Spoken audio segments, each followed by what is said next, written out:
Liquidated ladies and belly-up boys. Have a think before you go extinct. Push up some daisies for the pollinators. And my doctor tells me I have to keep smoking, otherwise I'm going to die healthy. Take 2 Talk Tull to me's and call me in the morning. It's worse than that, he's dead, Ian.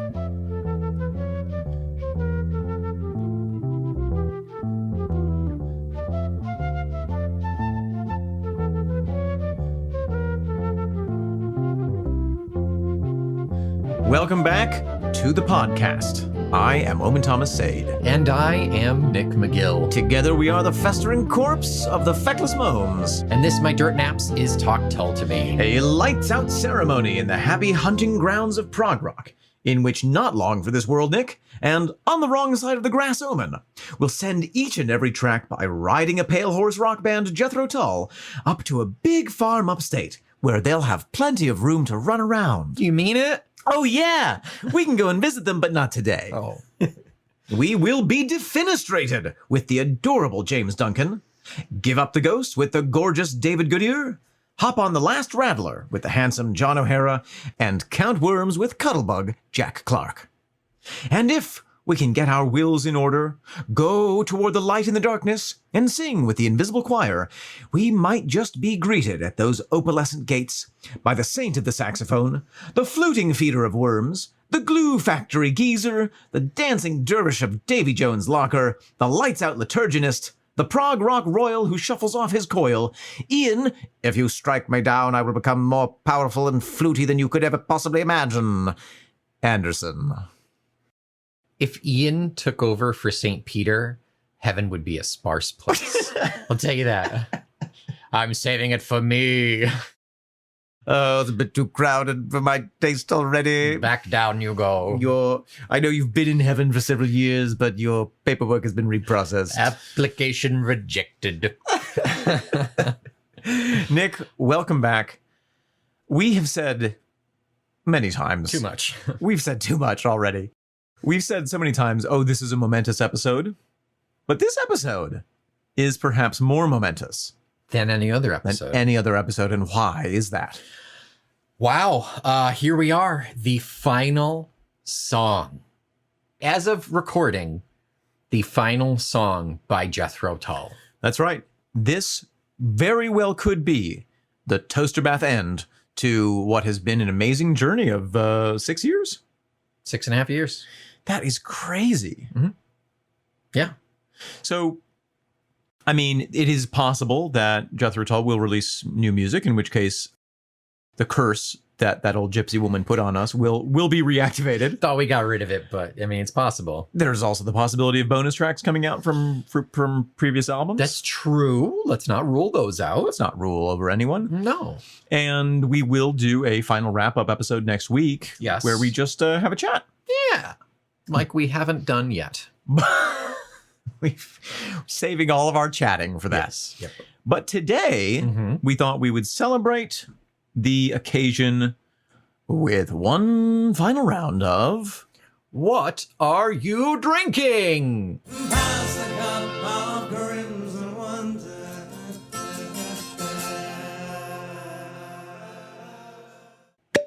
And eating! And eating. All right, so what we're drinking is pretty obvious. It's going to be some Talisker from the Isle of Skye. It's not Talisker Storm, unfortunately, so it's not as peaty as I would like. But it's 10 years old. But it still burns. Still, yeah, it is to honor the Scottish influence in our lives. I mean, really, we wouldn't be who we are without Jethro Tull. And we wouldn't be who we are without Talisker Scotch. And we wouldn't be where we are. In the past, over a year ago, we went to visit Talisker because of Jethro Tull. Here we go, Old Smoky. Whew. Oh, it takes hair off my chest. Yeah, she's a strong one, Mr. Grinch. Whew. Wow. Okay, but what are we eating and why? Okay, Nick. What are we eating? We are eating a very special snack. My friend Bendik from Norway brought this to me. And it is always something that I've been curious about. And it is something that lives in the North Sea. How exciting. How thematically exciting. Is it a fish? No. No, it's a mammal. We have a little Norwegian packet of hval, Havel. or whale meat. Whale. Yeah, it's whale jerky. So I don't know what species of whale this is. It is legally fished. We're going to open it up and see how it smells. It might be rotten. Yeah, Omen's a little concerned about the longevity. Oh, it's jerky. Oh. It smells really nice, Yeah, it actually. It does. smells kind of sweet. I was a little concerned that it wasn't like Ooh. vacuum sealed. It's so oily. Well, I mean, Oh, whale. whale. Cheers. cheers. Ooh, shall we a whaling go? Oh, wow. Oh my. That is oily, But that is nice. unfortunately, I'm so sorry to report that it is delicious. It's really good. That's too bad. That's too bad how good that is. Yeah, I'm gonna have another piece. Wow, that's yummy. Wow. Yeah, one more. Rook wanted to hide under the couch, and we would slide a piece under the couch for him to eat during this episode because he really wants to try it that badly. Well, he can drink the Talisker with the other kids. I'm impressed.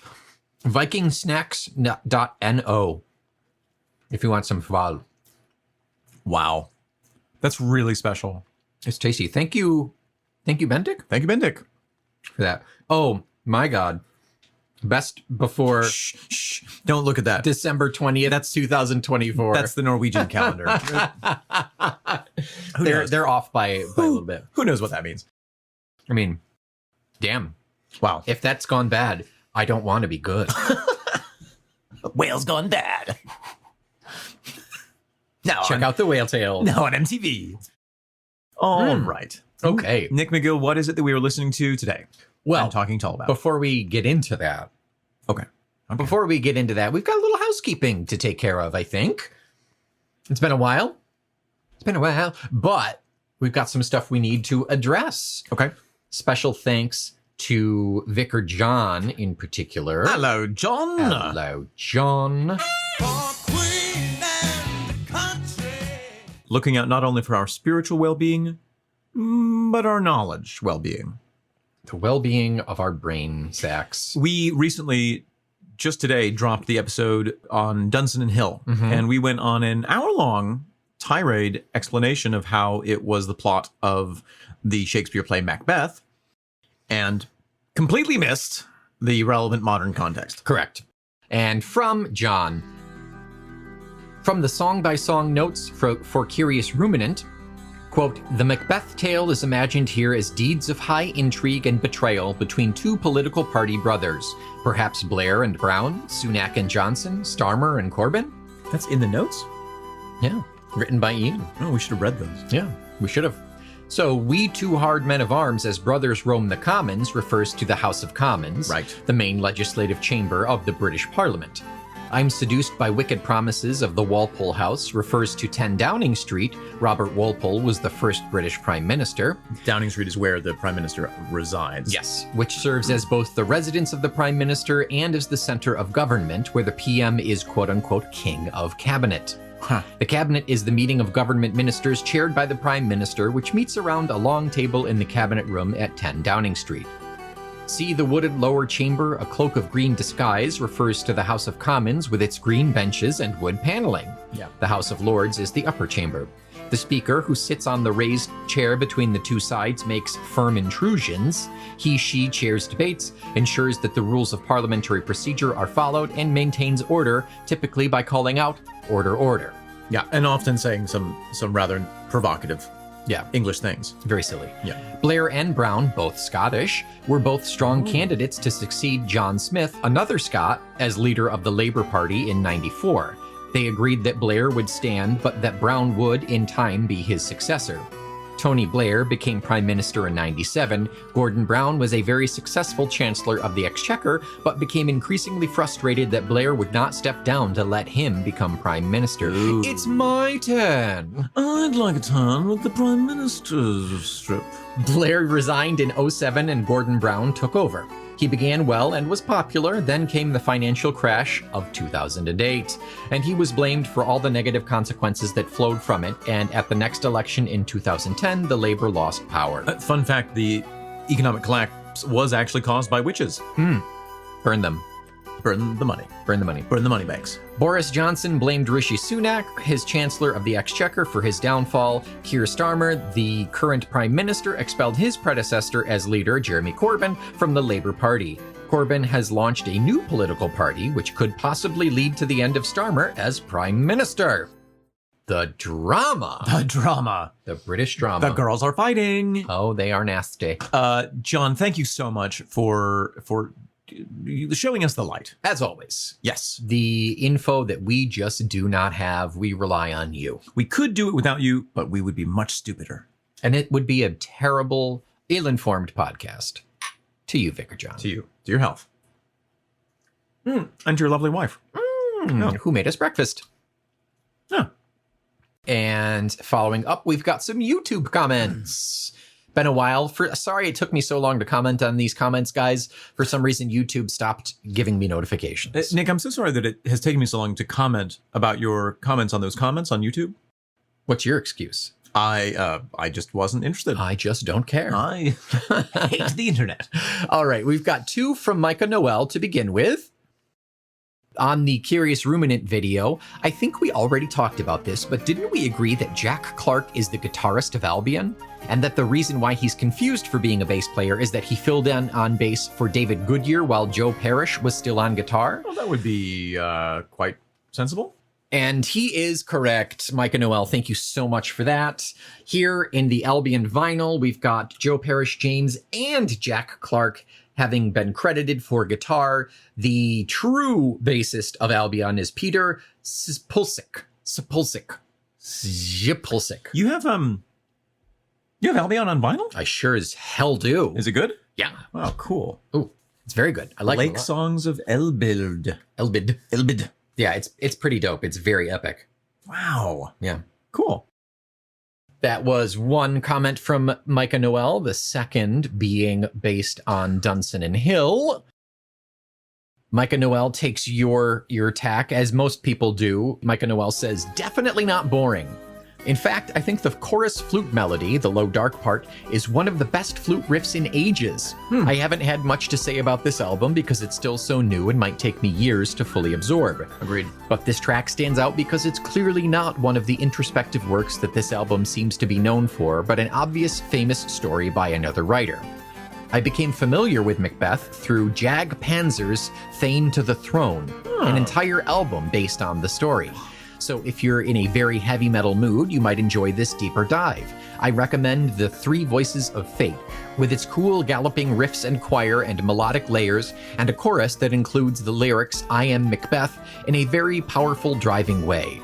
But this isn't Talk JP to me, so I'll hold back on my full praises for this band here. Wow, thanks for the recommendation. And it's always, adaptation of stories and material is something that I've always been fascinated for. So it's always, like a heavy metal version concept album of Macbeth. Now that is something I would listen to. That's something you would experience. If I remember. Yes. And finally, we have a new writer inner. White innocence. With a new jumpstart. What? Jumpstart, tell me the way. This is Record Player on YouTube. I love the way that Record Player has addressed this. Yes, it is addressed to Cross-Eyed Mary, care of the Feckless Momes, Baker Street Valley, Tulltown, England. Hello, Momes. I'm new in Tulltown, but I've taken up residence with gusto. I wanted to write in and share my jumpstart since you guys are currently talking about it. Yep, that's right. I fell in love with Tull this year. Wow. After listening to the Curious Ruminant single and album. What? Hold on a second. Everybody stop. Everybody hold on a second. We have a brand new Tull fan. And they got into Tull by listening to the latest album, Curious Ruminant. Oh my gosh. Then Ian's job is done. Thank Ian's goodness. job is successful. Thank goodness we have this Talisker to get us through this moment. Oh my God, brace yourself. I'm a drummer who mainly plays metal, punk, and the blues. Over the last few years, I began exploring prog music and performing in prog bands as well. In 2024, I kept seeing news tidbits about how Ian Anderson of the, quote, legendary prog band Jethro Tull, unquote, was going to be featured on the upcoming release by Opeth, another favorite band of mine. I remember thinking, wait, Jethro Tull are prog? I thought they were just classic rock with a flute. That's what the repetitive track list of every classic rock radio station had me believing. Right. Fast forward to the release of the new Opeth record, and I thoroughly enjoyed Ian's VO and flute contributions. Paragraph 2 at 345. Through these words I extend my hand to salvation, and this writ may overturn the rich and reward the poor. And paragraph 4 at 230.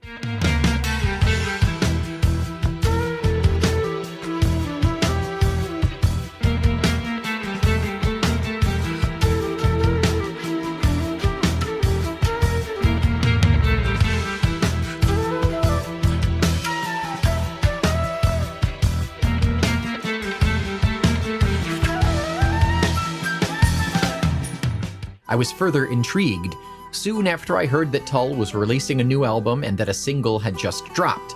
I checked it out and loved it. The mid-tempo pace and the plodding drums wonderfully obscure the musical complexities and compound time signatures of the song, which is a good match for the track's subject matter. It would have been the actual title track, right? Yes, this was commented on Curious Ruminant. Wow, Yep. okay. The guitar also contributes to this feel, with simple but effective chugging played with great tone, low-end heft, and fuzz. I also love the hooky melodic trade-offs and the syncopated phrases between the keys and the flute. Lyrically, I simultaneously relate to the song and find it aspirational. It feels like Ian is challenging me to further develop my critical thinking and to test myself with difficult moral, spiritual, and academic questions. He definitely is. You specifically, actually. Yes. He told us. That's to you, record player, absolutely. When the full record dropped, I was taken with the music and Ian's novelistic and observational lyrics. I quickly immersed myself in the back catalog and loved every second of it. Wow. I've also begun learning and stealing bits and bops from Tull's talented lineup of drummers, with Barry Barlow being a particular revelation to me. Yes. Finding it difficult to locate other Tull Skulls IRL, I turned to the internet and quickly found the podcast. Sorry to jump in near the end, but thank you, and Martin's wife, for making my Tull journey a bit more fun. Best, record player. P.S. When you're finished reading, please burn this letter and ask Mary to snort the ashes. I'm way ahead of you. I actually snorted the internet. That's really unhealthy, Mary. Clogged the tubes, internet. Mary, thank you so much. Wow. Well, thank you, record player, for joining us. It's never too late to Never become too a Tull late. Soul. I'm so happy to hear that in 2025 we have new Tull Skulls. I'm so happy to hear that you found us. Enjoy the back catalog, please. And thank you so much for writing in that we could read this on our very last track. For now. Any other correspondences? That's it. Nick, have we any other housekeeping to do before jumping into the regular programming? I think that's enough for now. I think we can dive into the song proper, the song that is Interim Sleep. Interim Sleep, the very final track off of this most recent album by Jethro Tull. Is it the last? Who cares? We'll find out. Let's listen.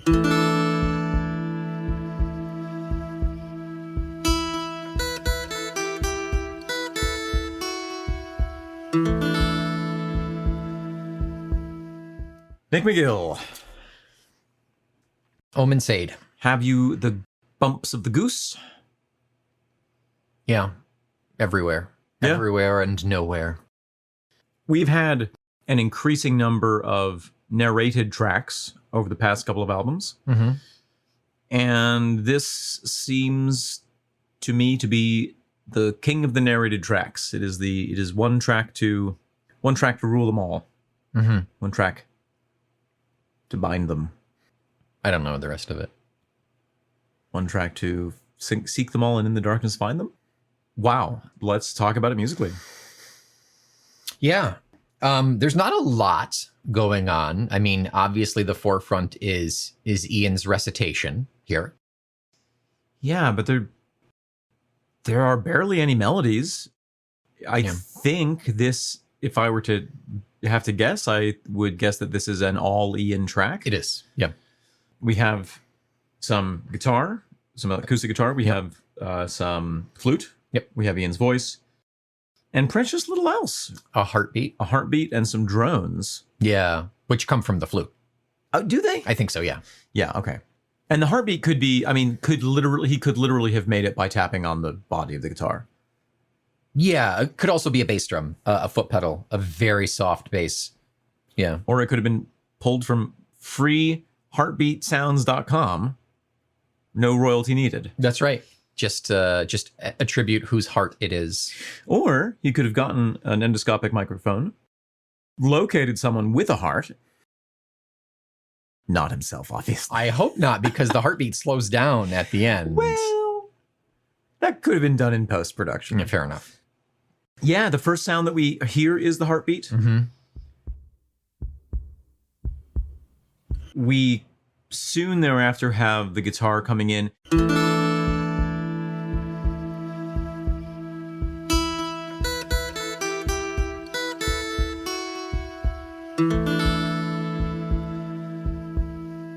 Very different guitar playing than what we were used to from Ian. It's not that kind of Roy Harper inspired quick folk, plucky,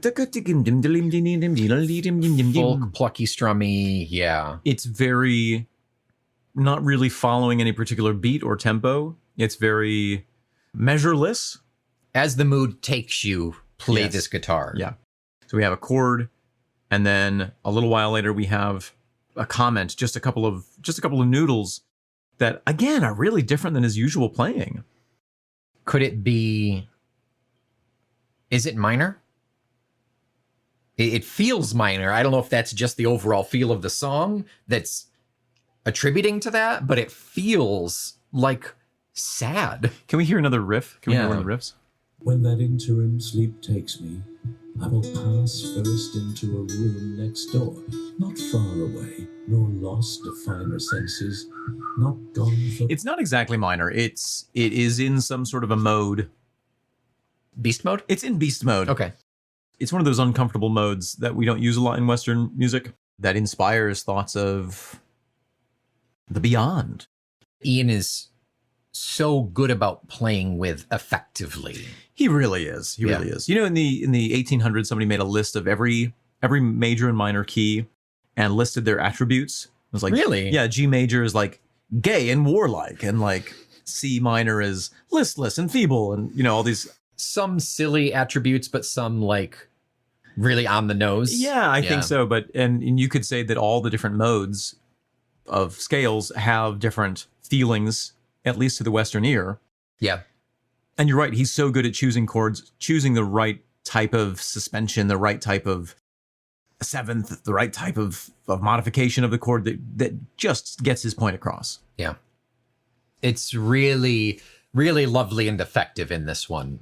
Per usual, Ian knows just what to do to tie the themes together of the music and the lyrics. And those guitar riffs are pretty sparse. Oh yeah. They come and go. His recitation is a little different than some of the recitations he's done in the past. Some of the ones in the past seem very like, and now I will recite this. Yeah, presentational.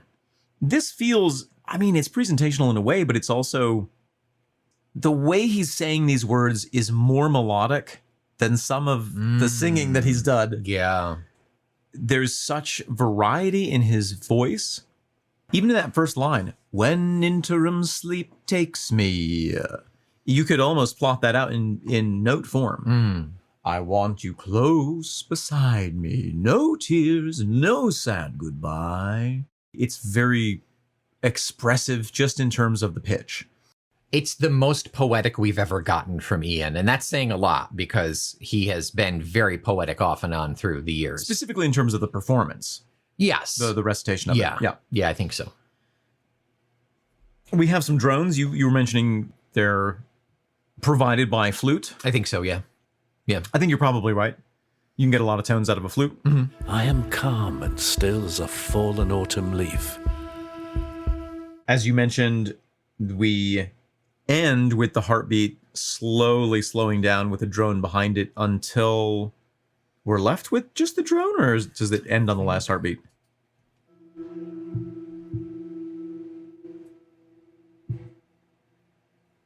Okay, so we have just the reverb of the drone fading out after that single last. It goes da-dum, da-dum, da-dum, da-dum, da-dum, dum. Yeah, we don't even get a full heartbeat. Right. Wow. Yeah. We've got the drone. We've got the occasional guitaring. We also have occasional flute toots as well that kind of go in above that drone. When interim sleep takes me, I want you close beside. No tears, no sad goodbye. Yes. So we do have a double up of flute at certain points. Just very lightly coming in, making little comments in that modal scheme, which just, really makes the hair on the back of my head stand up. Yeah. Back of my neck. I mean, could the back of your neck is your head. Anywhere on my dorsal plane. Yeah. The fin. Do mean anywhere. Even if we had just the sound of the heartbeat with Ian reciting, this would be a very strong track. But yes. this music accompaniment just takes it over the edge. Yeah. Not just because it's the final track of what is at the current moment the final album, but because of the actual writing and the production and the performance of this. This is, I mean, automatically one of my favorite tracks that Ian has ever come out with. Yeah, agreed. Wholeheartedly agreed. Yeah, it's so beautiful, and it really captures the idea of someone leaving this plane and being having come to grips with it, Being at peace. being at peace. And this album was promised as Ian made the point about this album that this is going to be a more I, me, here's a little taste of the Ian, of the real Ian.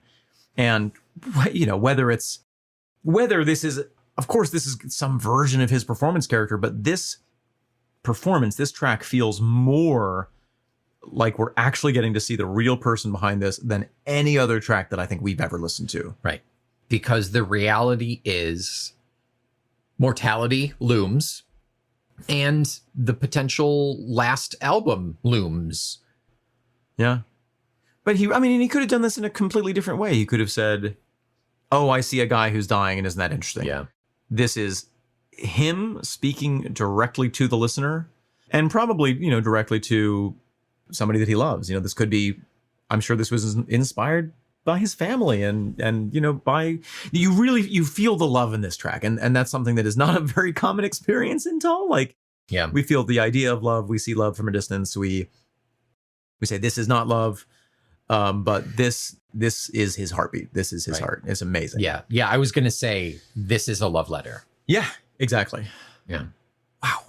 At about 120, we get a little exotic sounding with the guitar. There's a little more substance to it there. Flies a solitary bird, faint in the higher distance, circling, soaring in the infinite blue. Just a little more substance there. Yeah. Using some of those kind of Spanish-y hammer-on techniques. Mm-hmm. Really playing with the tautness of the String. The string. Yeah. Tautness of the string there. And at about 135, there is a potential call to a bird sound, since he's been talking, it flies a solitary bird. Together we will circle in that infinite blue, glide down past stately barges to the next twinkling station. Good catch. Very bird tweety, very hopeful, that sound, though. Yes. Which is nice. Very, very lofty. Mm-hmm. That's the second chair of Peter and the Wolf, the piccolo part. Okay, it's fun. almost there, yeah. And at the fade out, there is this one point where he does say, we are talking about the twinkling station, we're talking about the train here.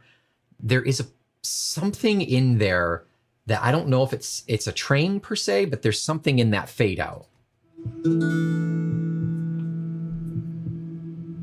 Hear that? Yeah. It's very atmospheric. Drone of some kind. Very difficult to tell what its origin is. It could be computer generated. It could be just him playing around with the organ. It almost sounds like the plane sound that we get with Mrs. Tibbetts, but I mean, that doesn't fit. Right. It's just a far off, unidentifiable vibration. Yep. Yeah. That's all I have musically. Very moving. Very, very moving, yes. This is the sort of song that you can't listen to casually. So as soon as you put it on, it just kind of like... Yeah, when I listen to this album, I usually stop at this song. In the middle of the road. In the middle of the road, I'll stop the car, I'll get out, wait for the song to end, and I'll get back in the car. This is the track, I believe, that friend of the pod, James Duncan, said, yeah, you'll want a tissue for this one. And it really, I mean... not wrong. No, it really, like... Yeah, this is an emotional one. Yeah. Well, now that that's overdone with, Nick, what do we have for the half? We have what we promised. We've got album art and we've got reviews. Oh, boy. How come you know better than me that this is not love? This is not love. Like the last couple of albums, it's getting harder and harder to find decent quality reviews because anybody can review now, right? Exactly. Like an official review. An official review. I didn't find any. So I'll give you like a quick ballpark of some general accepted ideas here. Oh, look at this clickbait. Brutally honest rock album. Yeah, this is from Brutally Honest Rock Album Reviews. Surprise, surprise, gave that album a 1 out of 10. What? Yep. A 1? A 1 out of 10. That's just ridiculous. Yeah, it got a point for being in the musicianship being inspired, exceptional, or well aligned to songs. Other than that, everything else got a 0. So I disagree. Take it as you will. It's just a hate. Someone who claims to be brutally honest or completely open is just looking for an excuse to be a jerk. Exactly. I find so. Exactly. Take it as you will. Goodbye, Brutally Honest. Now Spinning Magazine gave it a fairly positive review, called some highlights for some of the tracks. Interim Sleep struck him. And he rounds out with, if you're a longtime Jethro Tull fan, this album will reward repeated listens. If you're new to the band, it's a fantastic example of how an artist can continue evolving while staying true to their roots. I would say, if you've never heard Jethro Tull before, listen to this album and you will fall in love with the entire band and want to listen to the entire back catalog, as proved by Wreck-It Ralph. Record player. By Record Player. And that's actually really interesting because the big complaint about Brutally Honest was, well, it's not Aqualung. And that's something that we've been dealing with For a long time. personally since the 70s. Yeah. Next up, we have The Elite Extremophile says, Curious Ruminant is both the folkiest and the best of Tull's post-reunion output. They sound a bit more like a band rather than an Ian Anderson solo project. Anderson's voice is still a major hurdle for the band to overcome. He's learned to work within his limitations, but it's still a limitation. Aside from the overlong drink from the same well, the songs here are mostly focused and generally enjoyable. Score 72 out of 100. Yeah, everyone's entitled to their opinion, but ours is better. We're the right ones. Yeah. From the progressive aspect, Curious Ruminant is a fabulous record, which, aside from my misgivings about the length of the album's epic track, is solidly brilliant across its runtime. None of the tracks are filler, and several of them stand up alongside Jethro Tull's best. Even at this early stage of the year, I have little doubt this album will be regarded as one of the standouts of 2025. Hey, see, I've never said a bad thing about progressive, whatever that website was. On the progressive subway, the final verdict is only a 4 out of 10, which ranks as weak. But they're the progressive subway, so I've never heard of them. never heard of them. Finally, Rocking Magpie says that the album is quality and relevant progressive rock music from a legendary band. Yeah, I would say if you want the best review of this album, review it yourself. That's all that matters. Ask yourself, what would I say if I was a reviewer? How did Record Player feel about this? He liked it. Liked it. Or she. Or she. They liked it Very much.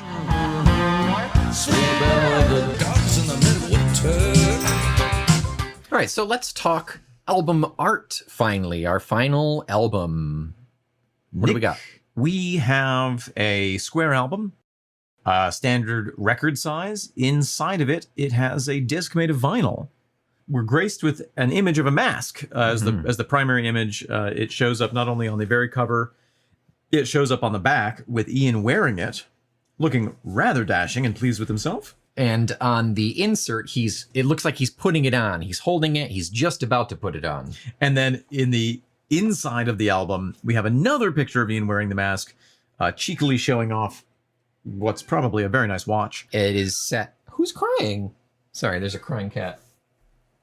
Hagax, come on now.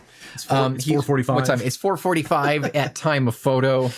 And then we have John O'Hara, David Goodyear, James Duncan, Jack Clark, Scott Hammond, and even Andrew Giddings, all wearing masks of their own, each with an individual one.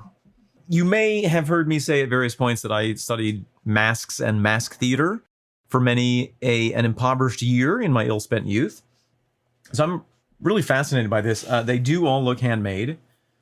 The one that Ian is wearing is really, really beautiful. It's kind of a standard half mask size, something you might see at a masked ball, but it has two really gorgeous, maybe leather horns, kind of sheep horns that curve and then recurve. I get big satyr energy. Big satyr energy. Yeah. Sorry, Gygax will not leave the room. He's sad that this is the last track. Bear with it. And then it has this other really cool feature that I've actually never seen before, where it has scales made of leather. I think they're made of leather that are kind of up the forehead. They go up the forehead. They start and they overlap like scales or like feathers. Really gorgeous. Very 3D too. It's not just like flush against. It's in various shades of brown. The album background is in various shades of brown with a black and gray outline. And then we have Jethro Tull, Curious Ruminant in a fun, old-timey font in a yellow sepia parchment color. The other masks, the ones worn by the rest of the band, definitely look to me absolutely like they walked into a shop in Venice and said, "We'll take 6 masks, please." Yeah. Doesn't matter what they are. Nope. We have a pointy nose, your classic pointy nose. Yeah, then we have a Harlequin pattern one on John O'Hara. His beard, phenomenal as always. Yes, really goes well with the mask too. James Duncan is wearing a really provocative black, I think it's cock feather. Feathery number, yeah. With the feathers that go up at the top, giving him a big feathery scalp. Jack Clark has a simple kind of Phantom of the Opera cutaway number. Scott Hammond is wearing a jester nice mask with the little things that come off. And Andrew Giddings looks to have been extremely obliging in picking the simplest mask for himself. I'll put up with your shit one more time, Ian. He looks like he is truly tolerating it. And that's really it. Yeah. Ian is in every photo sporting his black shirt. Yep. His patented Ian black shirt. Everyone else is wearing their black shirts. Yep. Oh, is that a face? Is that? No, that's the Talisker talking. You don't see it? The mouth, the nose, the eyes. I know it's like a mirror image. It's like a Rorschach test. Yeah. A Rorschach test. A shark. You see a shark. I see a face. Right. Yeah. And that's it.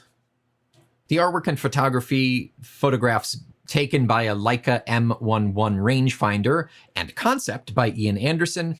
Artwork, layout, and design by Thomas Iwerhard, who I believe we've heard before. I believe he's contributed with the last couple albums. I think so. I think he did. Yeah, he's done it. He's done Rock Flute, I think, at least. And then photo props being the marionette that is on the very first page of Puppet and Puppet Master, provided by the Company of Marionettes in Devon, England. Very cool. Very cool indeed. You know, just thinking about reviews. Go on. I've had the dubious privilege of being reviewed as an actor before, and it really is just, it's something that you just learn to ignore because at the end of the day, it's meaningless. By its very definition and nature, art, whether it's music or acting or a physical like material art, pottery, is subject to interpretation. It's subjective. Yeah. And what if that person's opinion is wrong? It's highly likely. Or what if they were just in a really great mood and they were like, this is the best performance I've ever seen because it reminds me of my childhood. So is that the excuse for why you got such rave reviews in Shakespeare in Buffalo? I reminded him of his terrible childhood, yeah. Yeah, and the good reviews are just as meaningless as the bad reviews. I remember I was in a show in Chicago. Speaking of masks, it was a Commedia dell'arte show with masks by Antonio Fava, whom I won't slag off in this podcast. Call me personally. Listen to our next podcast, Fava to me. And there was one review that was like, this is Omensaid shows what the Commedia dell'arte is really about. And the next review literally said, Omensaid is very bad. I was like, well, both of those opinions are valid in that they are opinions. They are both opinions. You have opinions. I have opinions. The end. Open your opinion and flush it out. All that really matters is, did you enjoy the album? Do you enjoy the album? And tell us. Talisker. Okay. Hi, Nick. Omen. Shall we one more time talk about the lyrics to this song? Once again, Into the Breach. I'll have a little more Talisker. Will you? Why not? Will you now? Hey, who cares? It's not like I have an 8-mile race tomorrow. Oh, yeah. Not till 6. That's good. That's why we are not having booze and whale tomorrow during our final episode. Right. Because Omen's got a race through the gorge, Fillmore Glen. Yeah. Google it. And scotch and whale meat and then running is a great way to throw up and poop your pants at the same time, right around mile 4. Yep. That's the name of my band, is Scotch and Whale Meat. The Talisker and Whale, I mean, that's like a fantasy pub. I'm shocked that we didn't have whale at Talisker. How good that goddamn meal was. Well, I think that different countries have different laws. Oh, yes, and that's I think true. Norway has gotten away with saying, like, we'll hunt a little bit of whale. It's just dabble in whale. Norwegians can have a little bit of whale meat as a treat. I don't think the Scots are on the whale. Yeah. Maybe that they are. venison was succulent, Oh though. my God. Buttery. Interim sleep. Nick, what does interim mean? In the meantime, essentially? I thought it was between terms. Interim, like an interim director, is somebody who's not the last director and not the director that they know that they are looking for. Yeah, something temporary or provisional, serving as a placeholder until a more permanent solution is established. So we're both right. Yeah. So interim sleep means the sleep before you wake up, the sleep between something else. Right. This is the sleep before the big sleep. Or is it the sleep before the next round of being alive? Before reincarnation. Yeah. Before you become a caterpillar. Oh, I can't wait to be a caterpillar. You can be one of the monarch caterpillars out on our milkweed out there. I've been practicing. Ready? Ow. Ow. I have seen you eat a lot today. Of milkweed. Milkweed, just milkweed. Do not eat Omen. He is poisonous. Yes, very toxic. When interim sleep takes me, I want you close beside. No tears, no sad goodbye. I am calm and still as a fallen autumn leaf. Wow. When interim sleep takes me, I want you close beside. No tears, no sad goodbye. I am calm and still as a fallen autumn leaf. Already come to grips. I mean, this is death, right? I mean, let's Yeah, be... yeah. It's. I mean, we don't use the word death ever, but it's pretty clear. When interim sleep takes me, it's not an if, it's a when. Yeah. When the inevitable end comes, I want you close beside. I mean, that is extremely personal, and I can't believe that he wants us there. It's Ian will be there. You let us know when you scheduled it, and we'll be there. He wanted the feckless moments with him at the end. He died doing what he loves, hating the feckless gnomes. No tears, no sad goodbye. That reminds me of another lyric that I will look up here in a second. Tall lyric? Yeah. Wicked windows. Better not remember me, don't miss my passing. Fierce winter fails to ruffle my icy sleep. Better not remember me, don't miss my passing. Fierce winter fails to ruffle my icy sleep. Yeah, but that's about like Hitler. I know, but it's a similar lyrical proposition. Okay, yeah. Because the word no is involved. So yeah, he's saying like, don't be sad. Don't cry that it's over. Smile that it happened. Don't cry for me, Argentina. Don't cry for me, Argentina. I am calm and still as a fallen autumn leaf. Wow, what an image. Yeah. Crunchy. Just don't step on Ian. I love in the fall when I can tromp my way through piles of Ian's Anderson. I like jumping into the pile Yeah. as a kid. That was a lot of fun. An autumn leaf is an object, a living thing that has fulfilled its purpose. Mhm. It produced, and now it's dead. Yeah. It gave all the chlorophyll it could. It did it. Yeah. There's no mourning of an autumn leaf. It's just the cycle. It's the cycle. Yeah. When that interim sleep takes me, I will pass first into a room next door, not far away, nor lost to finer senses, not gone forever, nor to be forgotten. When that interim sleep takes me, I will pass first into a room next door, not far away, nor lost to finer senses, not gone forever, nor to be forgotten. I love the breakdown of step one. Yeah, right. Step one, I'm dead. Step two, I go to the next room. Yeah. I'll be right there. Huh. And what a comfort if this is a love letter to someone who you know is going to miss you when you're gone. What a beautiful thing to say. I'm just in the next room. I'm still here. You won't see me, but you'll know I'm there. You'll feel my presence. Your senses are refined, and therefore I will not be lost to you. Yeah. Wow. And when your turn comes at last to close those waking eyes, pass willing to the room next door, seeking no blameless redemption. And when your turn comes at last to close those waking eyes, pass willing to the room next door, seeking no blameless redemption. Join me. Do you remember on Homo Eroticus, we were talking about Queen Victoria and Prince Albert. Albert? One of the things that she had chiseled into his gravestone was something along the lines of waiting with eternal patience for my beautiful bride to join me. Yeah. That's a very old concept, especially in the West, especially in monotheism. Mm-hmm. Interesting in this song that we are a little bit blending the death traditions of Christianity and other monotheistic religions with things like reincarnation and the cycle of life. Because who cares what it belongs to as long as you and your loved ones are sated by it, are comforted by it. Yeah. Right. So it's great, he's saying, look, this is what I'm going to do, and then I'm going to give you instructions. Mm-hmm. Pass willing to the next room, seeking no blameless redemption. It's interesting, like, don't worry about your soul. Just get on with it. Yeah, come with me. It's done. Yeah. Walk to that open window, open to the stars. Walk to that open window, open to the stars. And he really emphasizes that, open to the stars. He's referenced the stars a number of times in various ways throughout the albums. Yeah. I'm thinking Orion. Yeah. I imagine living on Skye all those years. Do you remember looking out at the stars? Oh my gosh, yeah. They really feel like they're close and present. Very little light pollution. Yes. A little light pollution. It's my favorite Tull album. Of course, the stars, if we go to our touchstone, Dante, the stars are a metaphorical stand-in for the connection with the divine. The heaven, yeah. The heavens. Literally, they are, yeah. Yeah.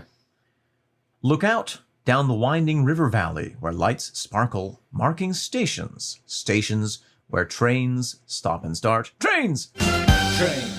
On the separate journeys of our many lives. Look out down the winding river valley where lights sparkle, marking stations. Stations where trains start and stop on the separate journeys of our many lives. Of motherfucking course, Ian works trains into the last track of potentially the last album about him dying. Yeah. Life's a long train. Life's a long train. But I love that image. Yeah, it's really lovely. It's really, really lovely. Have you seen Spirited Away, the Miyazaki film? Yeah. There's that great series of images where she's in the spirit world and she takes the train. It's going through kind of shallow water all the time. And yeah. That's kind of what I imagine for this image. Yeah. And thinking of train lines and train journeys as lives, they intersect, they stop at the same station or they don't, they bifurcate. Some people ride the same tracks for a long time. I might get off at this station, you might get off at this station, but we're still riding the same train. High above the nearest empty station flies a solitary bird, faint in the higher distance. Circling, soaring in the infinite blue, reach up to that bird and find me waiting on firm, welcoming, feathered wings. High above the nearest empty station flies a solitary bird, faint in the higher distance, circling, soaring in the infinite blue. Reach up to that bird to find me waiting on firm, welcoming, feathered wings. A lot of bird imagery in his work as well. Yeah. Can't think of any. Secret language of birds. Thank you. Secret language of birds. Pigeon flying over the Birdland Zoo. Mother goose. Yeah. Sparrow on the schoolyard wall. There you go. The feathered consort. That's more than I was going to name. Okay. More than I could have named, we'll say that. I love that his image of him in the afterlife is just him riding around on a bird looking at trains. It sounds great. Wait, you think he's on the bird? I think he is the bird. It says, find me waiting on firm, welcoming feathered wings. He's standing on the wings. No step. No step. Well, yeah, okay. I mean, that's a good point. I had imagined him as riding a bird. It equally works with him being a bird. Yeah. What sort of a bird would Ian be if he was a bird? He would definitely be a raptor. An osprey. Yeah, some sort of falcon or something. Yeah. Not a peacock. Not a Stephen Peacock. Not a Stephen Peacock. Not a finch. No. He'd be something fierce. Fierce. Yeah, I think so. Yeah. Cooper's hawk. Yeah, absolutely. Or he'd be on the smaller side. He could be a golden eagle. They have those up in the They're Scotland. massive, aren't they? Well, why Those not? big ones. I think Ian would be a small one. Because he's short? Yeah. Okay. Together we will circle in that infinite blue, glide down past stately barges to the next twinkling station. Buy tickets, stow useless excess baggage to board the onward train. Another journey. Together we will circle in that infinite blue, glide down past stately barges to the next twinkling station. Buy tickets, stow useless excess baggage to board the onward train. Another journey. So, I mean, it's fascinating. It's like, when I die, the thing that I'm going to have to do is take this train after unloading all my worldly baggage and buying the tickets with the silver is left on my, that's a thing. The silver left, there was an old tradition of leaving silver coins on the eyes to pay Charon, the ferryman, to cross the Styx. Yep. It's kind of an interesting update of that image. That's why Sisyphus denied death like the third time, is like he told his wife specifically, don't put silver on my eyes so they can't ferry me across. Fascinating. Yeah. So the landscape of death that he's talking about is you die and then you have to get on a train, obviously. Mm-hmm. But he's put in this additional step saying, when I die, I'm going to turn into a cool bird and wait for you. I'm not sure he's saying you have to get on the train, because he's telling her to go to the window and open it first.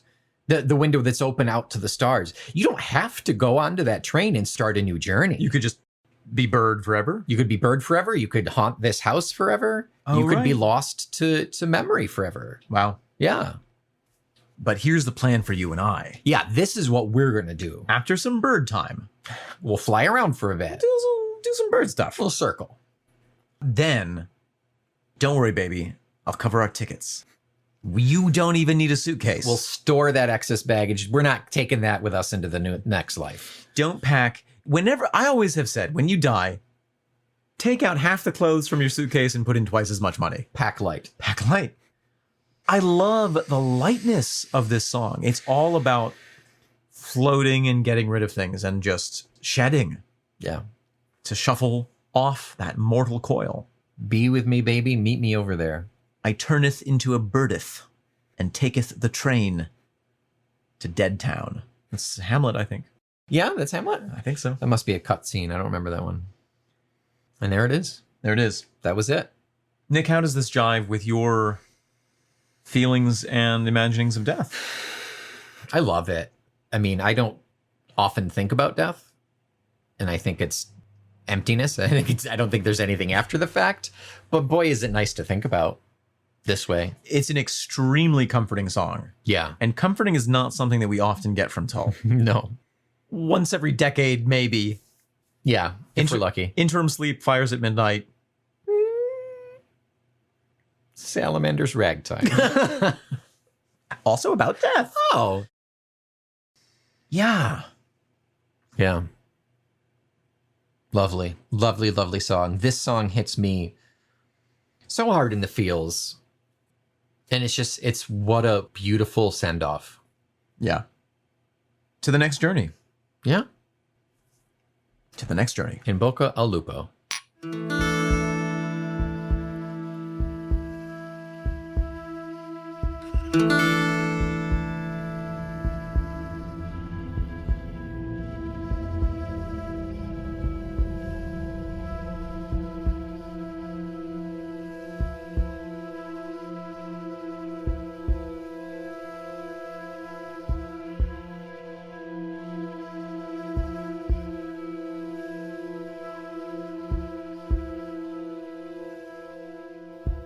Until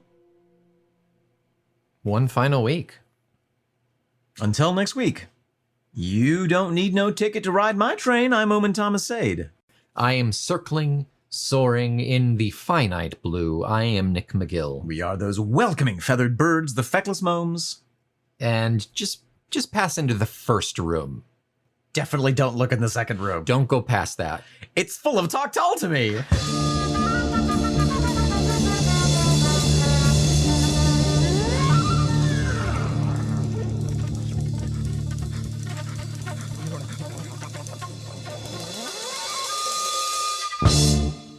I haven't slept since the 70s when I was in my 50s. Or was it the 50s when I was in my 70s? I don't recall. No matter. I miss, I yearn, I long for the soft, sweet, supple caress of sleep's embrace. It's an all too distant memory, that cumulus cloudscape that took me into slumber, whisked away on the bony shoulders of a young horse named George. My fondest memory of sleeping, the hands down best time I've ever laid down, was at a slumber party when I was in the 5th grade.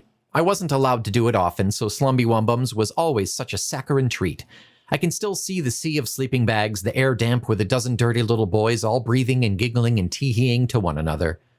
You know slumber parties. They usually consist of hours of horseplay, multiple visits from the parents imperating that the rowdy kids pipe down at random intervals throughout the evening. But eventually the kids cannot hold out and they begin to drop like flies, one after the other, a quiet descending upon the heretofore squirming mass of sleeping bags like worms atop the roadkill along your route home. Myself and one other child, for the sake of simplicity, let's call him child, were the first to actually drift off. We tried, oh did we try, sleep calling its siren call to us, welcoming us with open arms and a sandy embrace. And yet child and I just couldn't get there, that tantalizing land of Nod just out of reach as the other kids continued their hijinks, shenanigans, and tomfoolery. This continued on for some time. Eventually, the novelty wore off, and exasperated acceptance went septic and turned to begrudging annoyance, until child was pushed to his very limit. In a flurry one would never expect from a 10-year-old ensconced thoroughly in a sleeping bag, he was out, a shoe clutched in his hand, and in that pitch-black room, the footwear was tossed with malice and intent to kill. If the lights were on and laser sight attached to that shoe, it could never have found a better target. It smashed a kid straight in the ocular cavity, an instant black eye. As he lay there moaning and crying, it's said that he kept repeating one phrase over and over again in his agony. Talk Tull to Me is a proud member of the Feckless Momes Audio Network.